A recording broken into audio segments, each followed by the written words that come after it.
आम्ही काय म्हणतोय, आमच्या सहित नंबर तपासा म्हणतोय ना. त्याच्यात जर आमच्या बरोबर कोण असेल संलग्न, आमच्या बरोबर कोण सामील असेल तर आम्हाला सुद्धा फसावर चढवा म्हणतोय ना आम्ही. पण ज्याच्यात आम्ही कायम स्वरूपी मागणी करतोय की ड्रग्जचा विषय आपल्या लेकराबाळासाठी चांगला नाही, फक्त खासदार म्हणून नाही, एका मुलाचा एका मुलीचा बाप म्हणून सुद्धा माझी जबाबदारी आहे की अशा विषयाला वेळीच पायबंद बसला पाहिजे. आता याच्यात राजकारण कुठं आलं?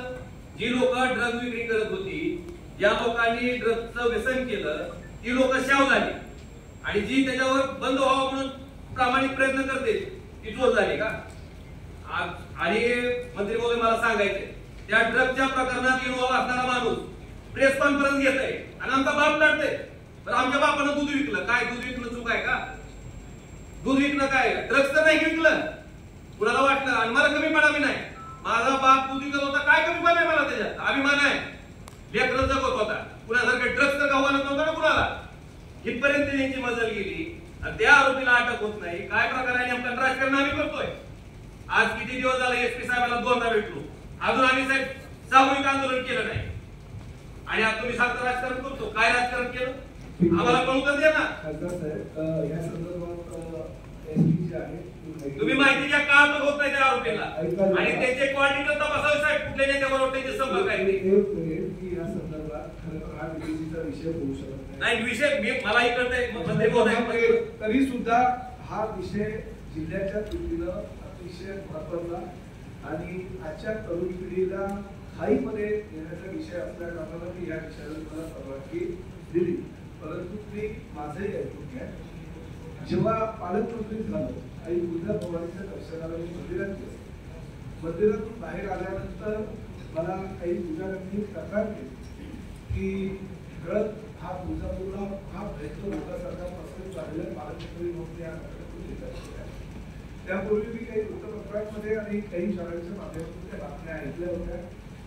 ज्यावेळेस आमची कॅबिनेटची बैठक चालू होती, त्या बैठकीमध्ये माझी पालकमंत्री म्हणून नियुक्ती झाल्यानंतर मी सर्वप्रथम जर तुमचा मुद्दा घेतला असेल तर कॅबिनेटमध्ये हा मुद्दा घेतला होता की साहेब मी धाराशिवचा पालकमंत्री या पद्धतीने होत आहे आणि ह्या जिल्ह्यामधील तुळजाभवानी मंदिराची मागण्या पवित्र ठिकाणी तुळजापूर शहरामध्ये ड्रग्सचा व्यापार मोठ्या प्रमाणात होण्याच्या मागण्या येतात, हे आपल्या दृष्टीने अतिशय केलेलं आहे आणि मुख्यमंत्र्यांनी त्याला अनुमती दिली आहे. मुख्यमंत्र्यांनी स्पष्टपणे सांगितलं त्याचा नाही करायचा. त्यानंतर मी जेव्हा तुळजापूरला आलो तेव्हा तुळजापूरला काही त्यांचं दर्शन घेतल्यानंतर बाहेर आल्यानंतर पुजाऱ्यांनी मला वस्तुस्थिती सांगितली आणि मी लगेच एसपीला सांगितलं की याच्यावर ताबडतोब कारवाई करा. कुणीही असेल, कुणीही बायका आला असेल, कुठल्याही पक्षाचा असेल, भले तो माझ्या पक्षाचा असला तरी किती मोठा नेता, त्याला नेस्तनाबूत करा, गाडून टाका, अशा प्रकारच्या सूचना मी एसपीला दिल्या.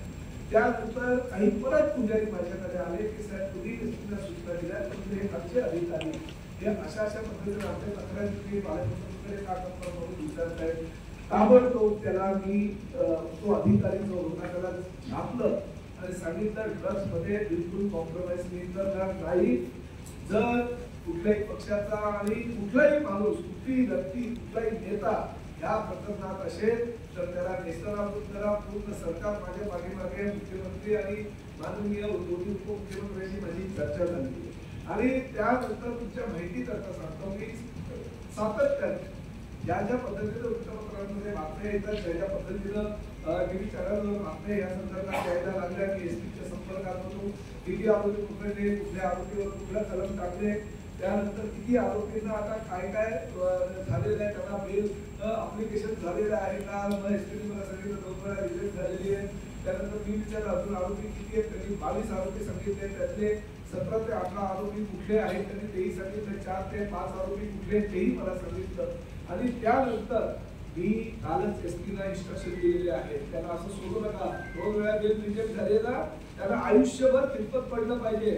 नार्कोटिक डिपार्टमेंटला पत्र द्या आणि कुठल्या ना कुठल्या प्रकरणामध्ये हे अजूनही असतील म्हणून याचा ताबा नार्कोटिक डिपार्टमेंटला घ्या, अशा मी सूचना दिलेल्या आहेत. माझी आपल्याला विनंती आहे, पोलिसांचा तपास आहे, पोलिसांच्या तपासामध्ये राजकारण आडवं येणार नाही. जे आरोपी आहे कुठपर्यंत पळतील ते पोलीस बघतील, काही काळजी करू नका. 22च्या 22 आरोपींना अटक करतील आणि पोलीस त्यांना त्यांची जागा दाखवतील एवढी मी हमी आज या ठिकाणी तुम्हाला देतो आणि हा विषय संपतो. विषय असा आहे की साधारण विधानसभेच्या निवडणुकीत तुळजापूरमध्ये जेव्हा निवडणुकी गेलो तेव्हा त्या माता भगिनींनी हा विषय किती गंभीरपणाने सांगितला आणि त्या निवडणुकी दरम्यान शब्द दिला होता की निवडणूक झाल्यानंतर हा विषय आयडेंटिटीवरती घ्या, अतिशय ताकदीने त्याच्यामध्ये फॉलोअप करा. आणि इलेक्शन झाल्यानंतर मी त्या भागामध्ये सगळ्यांना आवाहन केलं होतं की माहिती द्या, कारण सहसा पोलिसांना साधारण कोण तुळजापूरमधलं इन्व्हॉल्व आहे, नाव नंबर मला कळाला, त्या दिवशी मी SP साहेबांना ते पाठवलं आणि त्याच्या बाबतीमध्ये 28 डिसेंबरपासून ऍक्शन घ्यायला सुरुवात करण्याच्या बाबतीत ठरलं. बाहेरची टीम मुद्दा मी सगळ्यांना कळावं म्हणून सांगतोय. त्याच्यानंतर मग टीम ज्या आहेत त्या धाराशिवमधून पाठवल्या गेल्या. 2-3 वेळेस प्रयत्न झाले परंतु अयशस्वी राहिले. त्याच्यानंतर तुळजापूरमध्ये काही माझे सहकारी आहेत ज्यांच्याकडे माहिती उपलब्ध होती त्यांना पोलिसांना जोडून दिलं आणि मग LCB आणि त्यांनी ट्रॅप रचल्यानंतर एक साठा जो आहे तो जप्त करता आला. काही आरोपी जे आहेत ते अरेस्ट झाले आणि त्याच्यानंतर पुढची प्रक्रिया जी ती झालेली आहे. त्यामुळे तो पोलीस किती कांगावा केला तर वास्तव हे आहे की हे ड्रग्सच्या बाबतीतली माहिती जी आहे ती SPंना उपलब्ध मी करून दिली आणि मागे लागून हा विषय अगदी देवेंद्रजी मुख्यमंत्री महोदय स्वतः वैयक्तिक या विषयाचा पाठपुरावा करत आहेत. या विषयाच्या बाबतीमध्ये तुळजापूर बदनाम करण्याचं काही लोकांनी राजकारणामुळे तुटेल असं कारस्थान केलं हे वास्तव आहे. परंतु वास्तव दुसरं हेही आहे की परांडा असेल, कळम असेल, इतर ठिकाणची देखील माहिती उपलब्ध झाल्यानंतर ती देखील SP साहेबांकडे मी उपलब्ध करून दिली. वरती मुंबईमध्ये सुद्धा ती माहिती उपलब्ध करून दिली. हे सगळं आपल्याला जे आहे ते संपून टाकायचंय. या बाबतीत दुमत असायचं कारण नाही, परंतु कोणी कृती केली, माहिती कोणी पोलिसला उपलब्ध करून दिली, पकडून कोणी दिलं, हा विषय सुद्धा तेवढाच महत्वाचा आहे. तर बाकीच्या गोष्टी ज्या ठीक आहे त्याच्याबद्दल काही मला जास्त बोलायचं नाही. सगळ्यांनी याच्यात सहकार्यच करायला हवं आणि मुख्यमंत्री महोदयांनी हा विषय पुढे नेत अँटी नार्कोटिक्स क्लब हे प्रत्येक शाळेत आणि कॉलेजमध्ये काढण्याच्या बाबतीमध्ये आवर्जून सांगितलं. हे अंतिम आठवडा प्रस्तावाच्या उत्तराच्या वेळेस आणि आपण आपल्याकडे तुळजापूरला बैठक घेतली, ते कलेक्टर SPने देखील बैठक घेतलेली आहे आणि पूर्ण जिल्ह्यामध्ये हा विषय अतिशय सिरियसली आपण घेतोय. त्यामुळे माझी विनंती आहे याच्यात राजकारण कुणी न करता प्रत्येकाच्या भावना व्यक्त केलेल्या आणि माहिती दिलेली आहे. मला असं अजून होत आहे आज मगाचा जो विषय होता हे DPDCच्या निधीच्या बाबतीतला अतिशय गंभीर काही आरोप वगैरे आलेले आहेत, ते माहिती आलेली आहे. आता पालकमंत्री महोदय आणि आपल्या कलेक्टरांवर चर्चा झाली की जे काही आहेत तक्रारी वगैरे त्या कलेक्टरांकडे द्यायचं ठरलंय आणि योग्य ती कारवाई चौकशी करायची त्यांच्या माध्यमातून होईल आणि जे काही जेव्हा शक्य असेल तेव्हा सगळ्यांच्या समोर मांडलं जाईल. आणि अजून दुसरी एक माहिती देतो.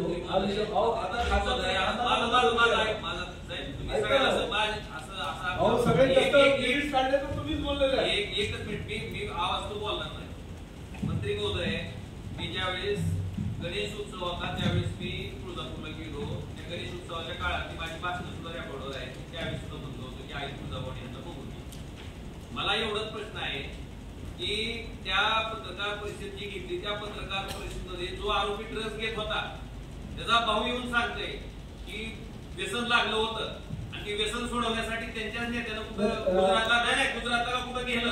मला काय म्हणायचं साहेब, जर माझ्या कार्यकर्त्याला असं व्यसन लागतं हे लक्षात आलं तर माझी जबाबदारी काय? निवडणूक होईपर्यंत वाट बघायची का? त्या दिवशी ऍक्शन घ्यायला पाहिजे होती ना. त्या दिवशी कोणाची करायला पाहिजे होती ना. त्या दिवशी ते बंद करायला पाहिजे होतं. ओमराजे त्या दिवशी बंद करायला पाहिजे होतं ना. हे विषय वाट बघायची का? बंद करा सगळ्यांनी. काय उगाच आपण विकासासाठी बसलेलो आहे. या विषयावर बाहेर करू शकतो. हा विषय आता मी काढला नाही, विषय मी काढला नाही. मंत्री महोदय हे आपल्याला क्लिअर करतो. त्या विषयावर राणादादांच्या आणि माझ्या भावना सारख्या आहेत. अजून ते आज जाहीर करतो की मी या ठिकाणी आज जो पैलवान खात्याचा मंत्री आहे, मी रोड सेफ्टी या योजनेअंतर्गत या ड्रग अॅनालिसिससाठी 9 कोटी रुपये माझ्या डिपार्टमेंट कडनं मी धाराशिव जिल्ह्यासाठी जाहीर करतो. जेणेकरून कालही हे आपण रोड सेफ्टीचे आणि या बाबतीतले जे काही फंड्स आहेत आमच्याकडे अवेलेबल, कारण तुम्ही जे म्हणालात मुख्यमंत्र्यांनी अतिशय चांगली सूचना केलेली आहे. प्रत्येक शाळा महाविद्यालयांमध्ये त्या ड्रग्सच्या विरोधामध्ये मोहीम आखण्याकरता मी कालच SPशी बोललो. प्रत्येक महाविद्यालयामध्ये आणि शाळेतले एक पोलीस PSI अधिकारी, महिला अधिकारी आणि एक पुरुष अधिकारी त्यांनी सातत्याने जावं आणि या ड्रग्सच्या विरोधामध्ये ज्या ज्या काही गोष्टी करता येईल आपल्याला ह्या जिल्ह्यामध्ये आणि त्यासाठी जो काही खर्च येईल त्या खर्चाची जबाबदारी मी परिवहन खात्याला मंत्री म्हणून स्वीकारलेली आहे आणि 9 कोटी रुपये मी रोड सेफ्टी म्हणून या वर्षाकरता आपल्या जिल्ह्याला देतोय. त्यामुळे हा विषय आता इकडे थांबून आणि पूर्ण ड्रग्सचा नायनाट कसा आपल्या पूर्ण तुळजापूरच नव्हे तर जिल्ह्यातून कसा करता यासाठी प्रयत्न करतो. धन्यवाद.